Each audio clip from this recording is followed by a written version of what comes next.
Oh, hello, pre. Oh, anong meron? Ha? Anong oras ba?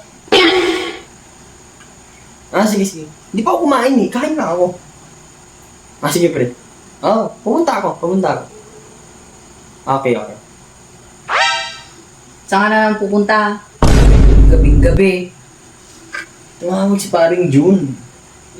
Pupunta kami kay paring Michael kasi nga naghiwalay na sila ng asawa niya. Ha?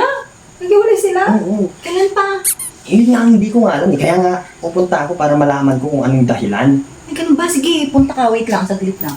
Ito, kunin mo to. Bili kayo ng alak ninyo, ng pulutan. Lasingin niyo siya. Kausapin niyo ng mabuti. Sige na, punta ka na. Huwag kang babalik dito nang hindi kumpleto yung chismis mo. Hindi pa ako kumain. Huwag ka na kumain. Punta ka na. Bilisan mo. Bilisan mo. Naghihintay si Paring Michael. Ano ba yan?